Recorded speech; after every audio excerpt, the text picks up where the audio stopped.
L'Ajuntament de Vallirana destinarà 160.000 euros a la recuperació i investigació de l'ermita de Sant Silvestre, l'edifici més significatiu de la història de Vallirana, documentat l'any 904 i remodelat a mitjans del segle XVIII, que encara podria amagar noves descobertes que podrien modificar la història i el naixement del municipi.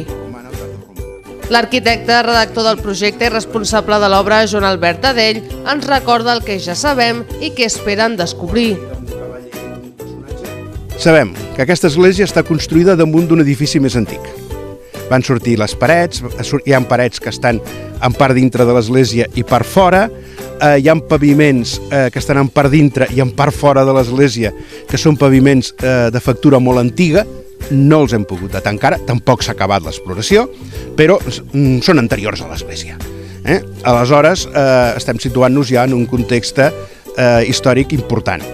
A part d'això, determinats detalls de la forma del paviment, de la forma de construir-lo, ens situen en un horitzó diguem-ne, de l'antiguitat tardana, és a dir, entre el segle VI i el segle IX. No ho podem precisar més a hores d'ara. Amb els paraments de la nau no va sortir res, perquè estan molt picats pels enguixats, però a l'absis sí.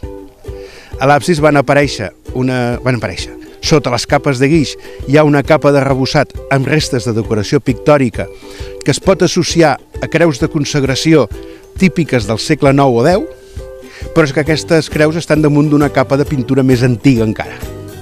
Amb la qual tenim una seqüència cronològica des de l'última capa del segle XVIII que hi ha almenys 5 acabats diferents fins a arribar a l'acabat original.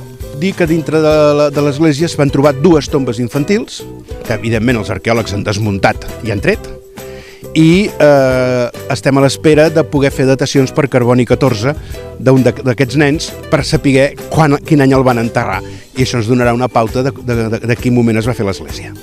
També es farà una exploració geofísica del voltant per identificar si les restes constructives que s'han trobat a l'entorn de l'ermita continuen per tot l'àmbit. La idea és rehabilitar aquesta ermita, que sigui el nostre segell identitari de poble, i després dotar-li d'usos, usos destinats a, per exemple, un dels usos que en aquests moments estem treballant és a la cabana de Pedra Seca de Vallirana, centre d'interpretació que podria estar ubicat en aquesta ermita i que fos el punt neuràlgic a partir del qual Vallirana fos coneguda arreu, no només per la pròpia ermita, sinó també pel seu patrimoni amb arquitectura de Pedra Seca. En aquests moments ja s'han fet tots els passos previs per a l'inici de la rehabilitació. Aquest equip de govern sempre ha fet una aposta pel nostre patrimoni històric. Portem molts anys treballant, intentant tirar endavant aquest projecte de rehabilitació de l'ermita. Primer parlant amb la família Valls, que són els propietaris d'aquests terrenys, als quals estem molt agraïts per la cessió que ens va fer d'aquests terrenys al poble de Vallirana. Des de serveis tècnics hem estat treballant fent un estudi de tot el que és el terreny, fent un pla especial, que és el que determina els usos. Aquest pla especial el té que aprovar, l'ha aprovat urbanisme, i tota una sèrie de processos administratius per assegurar l'entorn i per assegurar que aquesta rehabilitació en aquests moments estem en disposició de fer-la i fer-la d'una manera que en pugui gaudir tothom, que puguem disfrutar. L'actuació que ha proposat l'Ajuntament partirà d'una base que és la que a mi m'agrada treballar, que és que un cop haguem acabat no se'ns noti. O sigui, deixarem l'església arreglada procurant que no se'ns noti massa que hem passat per aquí. Què vol dir això? Evidentment desmuntarem la teulada d'uralita, farem una teulada amb teula, la volta que està trencada es refarà, es dotarà un paviment neutre que ens recuperi un nivell trepitjable, però no farem res que ens modifiqui l'aspecte ni anirem a recuperar una època que no coneixem. Vol dir que hi ha una sagristia que evidentment està afegida, es conservarà, és a dir, es deixarà tal com està.